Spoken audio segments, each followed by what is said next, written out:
Di hari ini dari dalam negeri maupun luar negeri pemirsa, namun kita ke informasi yang saat ini terlebih dahulu.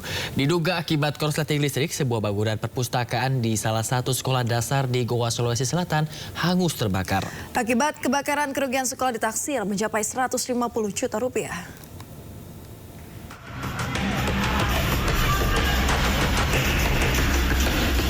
Kebakaran terjadi di SD Impres Lakiung, Kecamatan Sumba Opu, Kabupaten Goa, Sulawesi Selatan. Banyaknya bahan yang mudah terbakar membuat api dengan cepat membesar hingga menyebar ke seluruh ruangan perpustakaan. Seluruh isi perpustakaan termasuk dokumen penting milik sekolah hangus dilalap si jago merah. Kebakaran diduga akibat korsleting listrik. Api baru bisa dipadamkan 1 jam kemudian setelah petugas mengerahkan 2 unit mobil damkar ke lokasi. Hingga kini pihak kepolisian dari Polsek Sumba Opu masih melakukan penyelidikan untuk mencari penyebab pasti kebakaran. Akibat kebakaran ini, kerugian sekolah ditaksir mencapai 150 juta rupiah. Dari Kabupaten Goa, Sulawesi Selatan, Bukma Anyus melaporkan. Pemirsa, diguyur hujan deras, ratusan rumah di kompleks dosen IKIP Jatiasi, Kota Bekasi, Jawa Barat terendam banjir setinggi lebih dari 1 meter.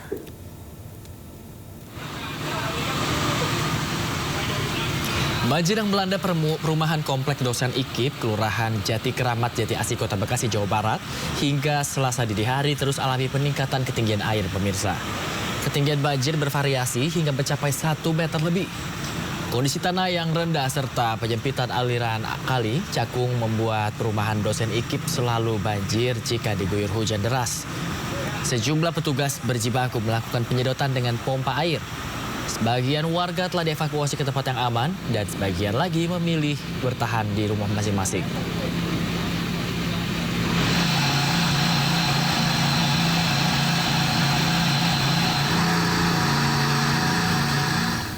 Hujan deras mengakibatkan permukiman Kebon Pala kembali terendam banjir dengan ketinggian air mencapai hampir 1 meter. Sementara di Bekasi, Jawa Barat, pemirsa, akibat hujan deras, ruas Jalan Jatiwaringin terendam banjir.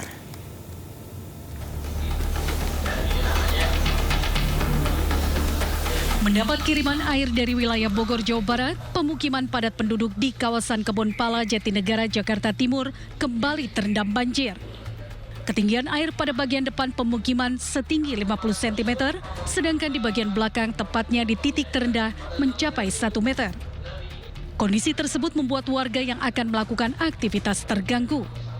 Air mulai masuk ke dalam permukiman sejak pagi hari, menyusul peringatan banjir kiriman sejak malam. Sedikitnya rumah warga di 3 RT terdampak akibat banjir.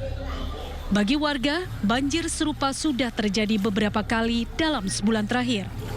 Diketahui permukiman Kebon Pala, Jatinegara, Jakarta Timur ini kerap terendam banjir aliran Kali Ciliwung meluap akibat mendapat kiriman air dari hulu. Kemacetan panjang terjadi di sepanjang ruas Jalan Raya Jatiwaringin, Pondok Gede, Kota Bekasi akibat banjir dengan ketinggian air mencapai 30 cm. Banjir diakibatkan hujan deras yang mengguyur wilayah Pondok Gede selama kurang lebih 1 jam. Menurut warga, banjir kerap terjadi jika hujan turun dengan deras serta buruknya drainase yang sudah dangkal sehingga tidak lagi mampu menampung air. Selain itu, akibat banjir, kemacetan panjang pun tak terhindarkan. Arus lalu lintas di kedua arah mengalami kemacetan hingga 1 km. Tim Liputan iNews melaporkan. Selain di Jakarta, pemirsa, banjir bandang juga menerjang Purbalingga, Jawa Tengah. Ya, 3 pekerja proyek tebing Sungai Kelawing dilaporkan hilang, pemirsa, terseret banjir bandang.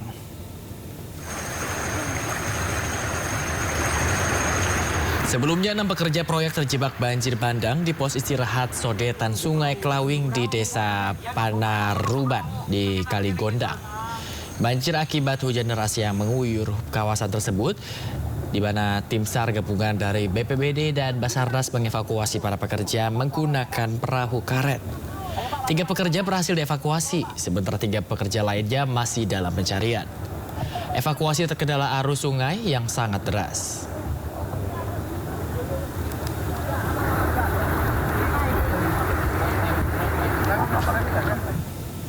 Hujan yang mengguyur wilayah Bogor dan sekitarnya pada Senin sore mengakibatkan tembok penahan tanah di Bogor, Jawa Barat ambruk dan menyebabkan longsor. Derasnya air menyeret 2 orang korban dan menyebabkan 1 meninggal dunia.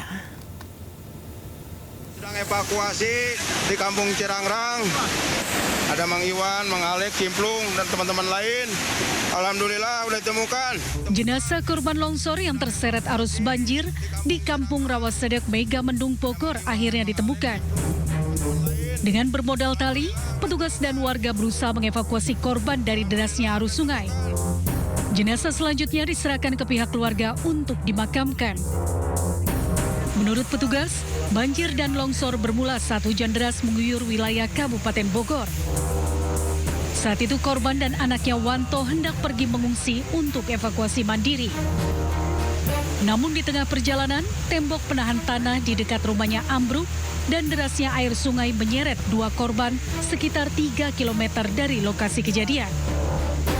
Beliau baru beristirahat yang hendak mengevakuasi di rumah kontrakannya karena arus yang cukup deras sehingga korban terbawa air bah yang cukup besar sehingga menimbulkan korban jiwa atau korban meninggal dunia.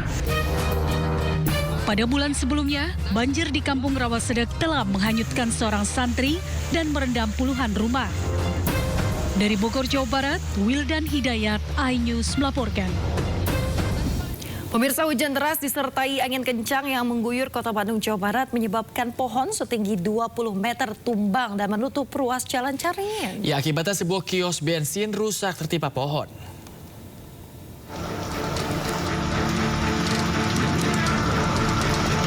Pohon beringin setinggi 20 meter di kawasan Jalan Caringin, tepatnya di depan gedung PGRI Kota Bandung, tumbang saat hujan deras disertai angin kencang mengguyur kawasan Kota Bandung. Sejumlah warga mencoba evakuasi batang pohon dengan peralatan seadanya agar tidak menutupi jalan utama.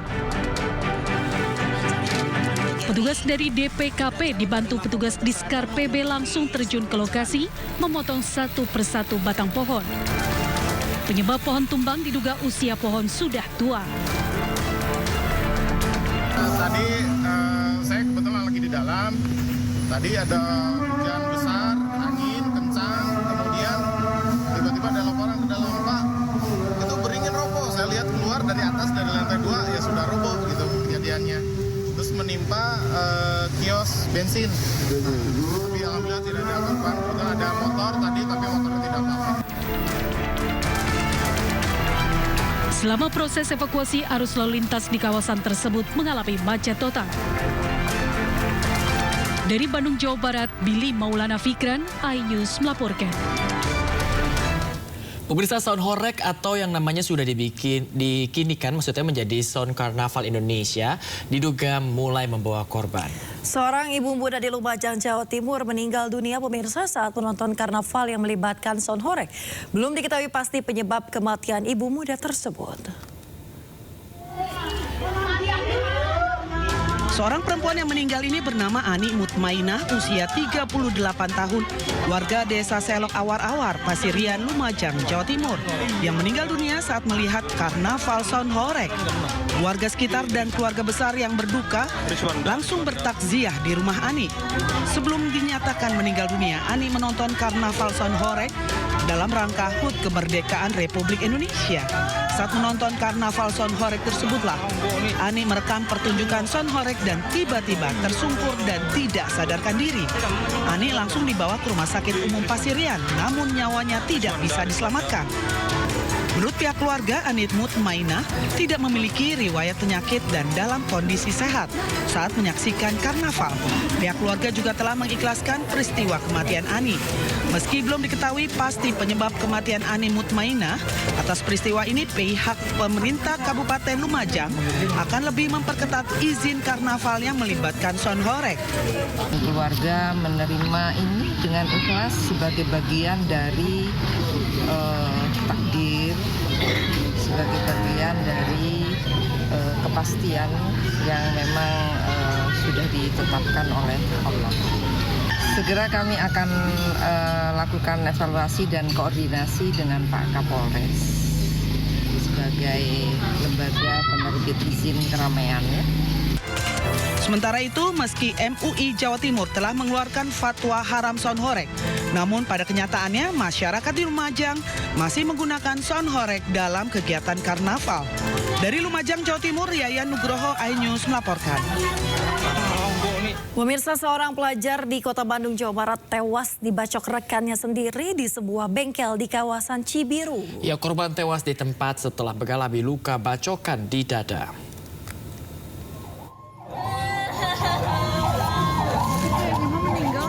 Iya. Seorang pelajar di Kota Bandung, Jawa Barat tewas mengenaskan di sebuah bengkel di kawasan Cibiru. Korban tewas di lokasi kejadian setelah mengalami luka serangan senjata tajam di dada oleh rekannya sendiri. Usai menggelar olah TKP dan memeriksa sejumlah saksi, polisi pun menangkap pelaku yang langsung menjalani pemeriksaan. Dari hasil pemeriksaan, diketahui pelaku gelap mata, mengayunkan senjata tajam ke tubuh korban lantaran sakit hati. Korban pernah menganiaya pelaku. Polisi menyita barang bukti sebilah celurit yang digunakan pelaku untuk menghabisi nyawa korban. Jadi ini motif masih kita dalami, tetapi sementara hasil pemeriksaan yang bersangkutan pernah sakit hati dengan korban karena katanya pernah dipukul ataupun ditendang. Untuk waktu dan di mananya ini masih kita dalami. Akibat perbuatannya, pelaku dijerat pasal tentang pembunuhan dan penganiayaan yang mengakibatkan kematian dengan ancaman hukuman hingga 15 tahun penjara. Di Bandung, Jawa Barat, Jupita Melani melaporkan. Pabrik beras premium oplosan digerebek polisi di wilayah Kerembung, maksud kami di Sidoarjo, Jawa Timur. Pabrik yang sudah berproduksi selama 2 tahun ini menghasilkan beras premium oplosan 14 ton per hari hingga merugikan negara 13 miliar rupiah.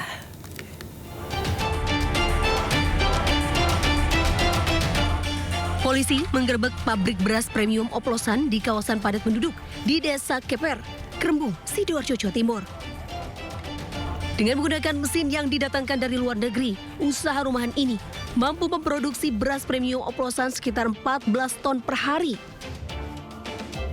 Pelaku mengoplos beras pandan wangi dengan beras biasa yang diperoleh dari petani, kemudian dipasarkan ke sejumlah pasar di Sidoarjo dan Pasuruan.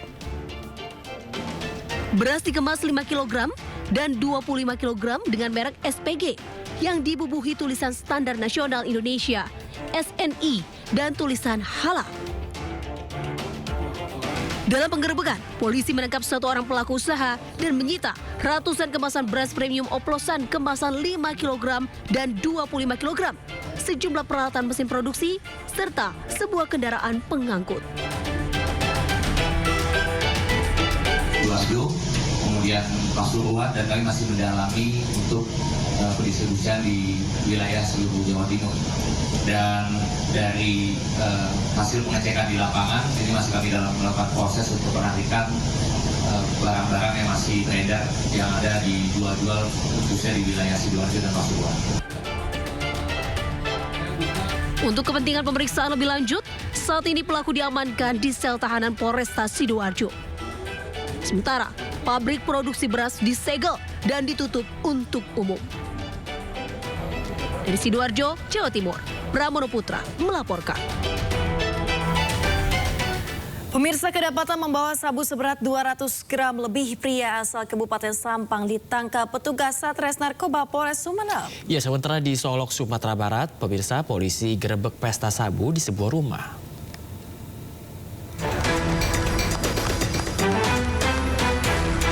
Penangkapan pria yang membawa narkoba ini terjadi di pinggir jalan raya di kawasan Pelabuhan Pasongsongan, Sumeneb. Petugas langsung melakukan penggeledahan dan menemukan 2 paket sabu seberat 200 gram yang terbungkus dalam 2 plastik klip. Selanjutnya pelaku digiring ke Mapolres Sumeneb. Selain menyita narkoba, polisi juga menyita sejumlah barang bukti lain berupa ponsel serta 1 unit sepeda motor yang digunakan oleh pelaku. Barang bukti itu sabu sekitar sekitar 201 gram. Yang kemudian orang ini kalau tidak salah ini berasal dari Sapang, kami amankan di Pelabuhan Pasang Songan. Saat ini juga masih dalam hal pengembangan kami untuk mencari organisasinya ini atau jaringannya ini. Atas perbuatannya, pelaku terjerat dengan pasal narkotika dengan ancaman hukuman 5 tahun penjara. Dari Sumeneb, Jawa Timur, Faris Purnama, iNews melaporkan. Pemirsa, 2 kurir narkoba disergap polisi di Bengkalis, Provinsi Riau. Polisi sita barang bukti 10 kg sabu yang baru diselundupkan dari Malaysia.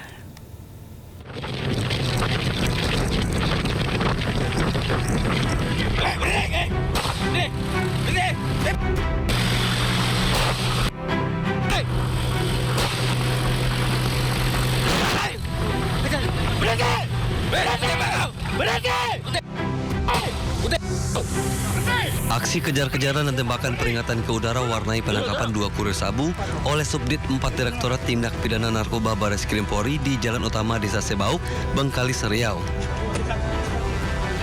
Setelah laju kendaraan mereka dihadang petugas, kedua kurir narkoba ini pun diringkus dan polisi sita 10 kg narkoba jenis sabu.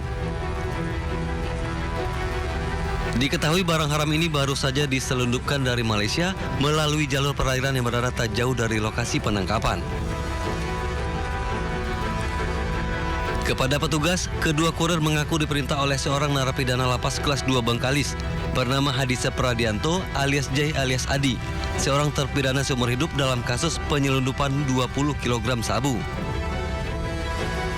Dari hasil pemeriksaan narkoba tersebut, pesanan dari seorang bandar yang berada di Palembang, Sumatera Selatan yang kini tengah diburu polisi. Pemirsa, sidang tuntutan kasus penyalahgunaan narkoba dengan terdakwa musisi senior Faris RM digelar di Pengadilan Negeri Jakarta Selatan. Ya, jaksa penuntut umum menuntut Faris RM dengan hukuman 6 tahun penjara. Menjatuhkan pidana terhadap terdakwa dengan pidana penjara selama 6 tahun dikurangi selama terdakwa berada dalam tahanan sementara dengan perintah agar terdakwa tetap ditahan. Sidang tuntutan kasus narkoba dengan terdakwa musisi senior Faris Rustam Munaf atau Faris RM kembali digelar di Pengadilan Negeri Jakarta Selatan. Jaksa penuntut umum membaca tuntutan hukum 6 tahun penjara untuk musisi legendaris tersebut atas dugaan penyalahgunaan narkoba. Kuasa hukum pelantun Sakura itu menilai tuntutan tersebut tidak tepat dan akan melakukan pembelaan pada persidangan berikutnya. Pak RM ini dituntut 6 tahun penjara. Tapi dia adalah pengguna. Tapi tampaknya dituntut sebagai pengedar juga. Begitu. Jadi kita kemudian akan melakukan pembelaan. Tapi yang paling penting kan fakta-fakta di persidangan sama-sama sudah kita ketahui bahwasanya seorang Faris RM adalah pengguna. Ini merupakan keempat kalinya Faris RM berhadapan dengan hukum dengan kasus penyalahgunaan narkoba. Sidang akan dilanjutkan pekan depan dengan agenda pembelaan dari tim kuasa hukum. Dari Jakarta, Helwi Sajangbati, iNews melaporkan. Pengendara motor tewas setelah terlindas truk tronton di Jalan Raya Cilengsi, satu Kabupaten Bogor, Jawa Barat. Informasi lengkapnya kami hadirkan usai jeda, tetaplah di Sindo Today.